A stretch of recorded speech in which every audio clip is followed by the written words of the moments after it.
Let me know. Remember when Real Silk was here at the end? Yeah. And Latson's had their wholesale downstairs? Okay. You remember when did you ever remember when the ramp was on the other side where you could go up with a Model T? Oh. You remember that one? Yeah, actually there was a, before they I'll show it to you as we go around. Yeah, the stairway's still there, but at one time they had a ramp, and they used to work on harnesses and everything here next door, and they did here at Eckers too before. And also, right in here somewhere was a place where I found out here just recently where farmers would bring in the milk. So there was a place along here or there for that. So a lot of businesses went down through here. Also, I give a lot of the stuff that I've got 1,100 pictures that everybody has been nice enough to give me. And we've taken those and make them like this so we can keep them for a long, long time. And also I've got like all the pictures of the post office when it was built, when there was nothing there. And as they build it up, all the structures. And those are all on the library's website in their archives. So, but I've also got a set of those too. Anything I have, you are welcome to.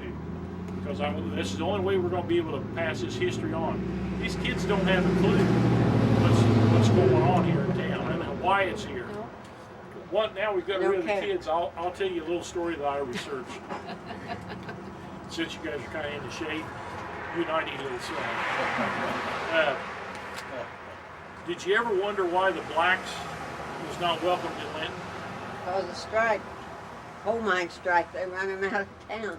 You're exactly right. When I got an aunt, Daddy had an aunt, she was standing out on the sidewalk, well, probably wasn't a sidewalk, out in the front yard on South Main Street down there, about 800 South Main along in there. And all these blacks are running out of town, and she's standing out there, and people's throwing rocks. She died with a scar on her forehead. She got hit by one of the rocks when they were running them out of town. Huh. Yeah. You're one of the few. You're one of the few that's remembered. Showing my age, aren't I? What I got is I've got Agnes Shepherd on it. Agnes lived next to the American Legion in a house there, and Agnes said, she says, you know, I heard this noise. And I said, well, I wonder what that is. And she started turning around. Her mom yelled at her. Said, Agnes, get in the house. This is nothing for you to see. Oh my. Okay, so Agnes went in the house. Where'd Agnes go? She went upstairs to look out the window. And she says, when I looked out the window, she said there was a body of men on either side of the street. And they had baseball bats, whatever they could use as a weapon. And one of them went across that picket fence in front of her house, and that's where that noise was. So, anyhow, they marched them down there just like you said. Now, did you know about the two that they hung?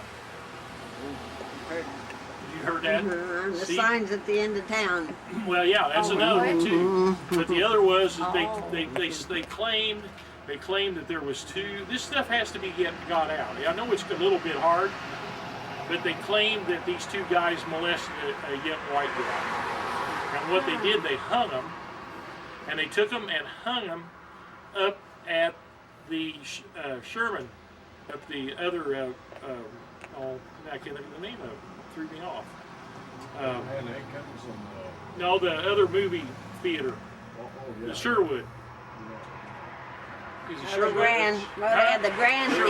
Yeah, the Grand. Okay, the Grand. Grand And Theater. remember this balcony they had, and the stores down below. One was a liquor store, and one was a candy store, and I mean they had all kinds of stuff in there.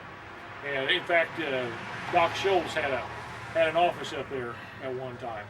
But anyhow, they hung those guys for 2 hours up there, and they cut them down. And then they marched them down here. And Bill Richardson's uncle was running the train, and he said when he come around the bend, you know, bringing the train back from the mines and stuff, says all the way down through there, said those Chinese and blacks were And they just had like little tents, and so they were all ablaze. So it just looked like a big inferno. So they were all ablaze. Now this is the other part of it that I had a little trouble with, but I'm kind of at a point of where I'm believing it now, because I had two separate people, two French people told me at separate times. It's not necessarily the most pleasant thing in the world, but basically two of them verified the same story, that they took them and put them on the train, and they took a bunch of them down to Island City, and they took them down in the mine, and they didn't bring them back out. Now that's what I was told. Well, then, so this is the reason they were taking the guys' jobs. These people were tough. We had French-speaking Bonton. We had the Englishmen like Wolsey, Tom Wall. We had all these people that was really tough, and all of a sudden their jobs are taken away from them. Back then this was something brand new to them, and they didn't understand it, and they took care of it. They took care of it. Later on in the month they went back to work, but it took a while to heal. But I did have two separate ones. I want to tell you what, a lot of people just kind of like, well, you just don't want to talk about that. It's not a good thing, but it does make guys like me. It does make guys like me understand why it was so hated, because I've seen the signs when I was a kid. If you're black, don't let the sun hit you on the back. You know, and then on Wikipedia, we were known for a long time, this is not a place to be, you know, and it's just not right. You know, the world's changed, you know. In fact, the one story was telling me Sherwood Templeton, 289 North Main, where we lived for a while, and I forget the people who live up there now, but anyhow, across from the First Christian Church. Cheryl. Yeah, Cheryl Hamilton's. Anyhow, we lived up there, and I was told that Sherwood lived in Terre Haute, and he had a black chauffeur, and the chauffeur made one trip down here, and even jeopardized his job. Says, I will not come back to Linton. I will not be back there. And there's still today, there's people that over that. You know, and it wasn't so much the Chinese, because we had Chinese laundromats and stuff, and they were involved in it too. But it was mainly the blacks. And then of course, you know, then in moves the Ku Klux Klan. You know, they see the weakness. You know, they see the weakness of everybody. So yeah, look at this and it went on for a long, long time. And I think it's healing up now. It's better, you know, a lot better. But there's still a little animosity along, you know. So that's, you know, that's something that I'm not really proud of. I wouldn't say it in front of kids, you know, but it's something that, you know, I think it needs to be said. It's history. And maybe that's the reasoning now. Maybe you can't explain it to somebody sometime why that happened. So, anyhow, on a lighter note, I'm trying to think of any questions or. Oh, Lord. That was the late 19s. It was the late 19s. You know, that was I can't tell you. I probably can research that a little bit more. It's something I haven't done. So, you know. Well, anyhow, I'll take you over one more story, and I'll be done, and then I'll take you all over the other side. What was the hardware store on that corner that burnt? Right. Yeah. That was Carl Roach. Carl Roach's. Yes. And yes. it burnt. Yep. And they rebuilt it, and they burned it, and they brought it back. Yep. Daddy was mayor, and he run over the fire hose when they were putting that out, and they fined him for running over the fire hose. And there was guys on top of that building over there looking, you know, oh my gosh, I mean, the thing was all blazing, and they were just watching it there, you know, the thing. I've got a picture of that when it was burning. I was over by the post office. You were? I went to the post office and all this commotion, and that was fine. Now, did it burn twice? Because when Shields bought it, Yeah, it had burned early. it When burned that twice, didn't it? in 43, 43? Daddy was mayor in 43, Yeah. you know, and so it burnt then when he was mayor, and then they built it, and then it burned again. Yeah. Yeah, that's Paul. Oh, On that main building, he was in the main building? and they Yeah, looked, I gotta go everybody back was to looking the- out the windows and let us off school. Yeah, okay, Oh, baby. over here? He was over there? Was Okay. looking out the window anyhow. Yeah, Yeah. that would have been the I second remember time. looking in there, all that plastic radios melting.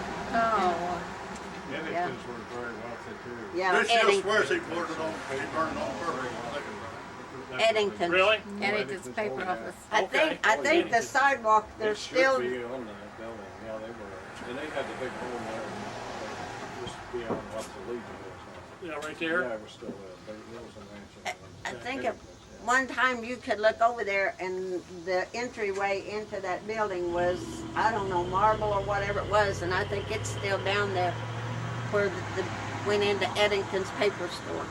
Really? Yeah, He was sweating a lot of stuff there. yeah. Was he really? Now see you guys, I want you to come to some of the meetings because I record them. I've been Just- watching the paper because they say, Well, oh, you okay. need to go, you need to go. The reason we haven't done it, that we took the summer off. Okay. Now, we also talked about Dietz's incident with the place catching on fire. Y'all remember that, don't you?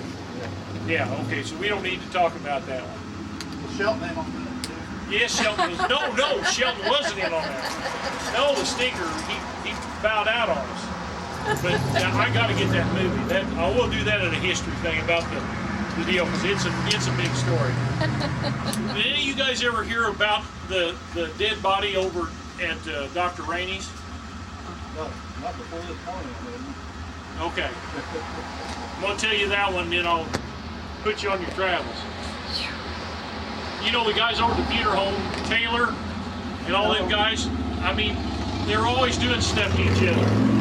And the doctors were involved. Bailey was in it, you know, over there at his doctor or across the street. They were always doing stuff. They had goats they would do stuff with. They put them out in the front yards. I mean, it was crazy.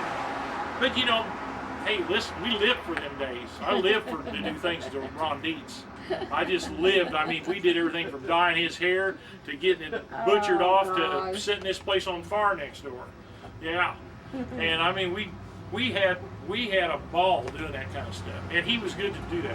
But they did that way back when. Okay, here's a story.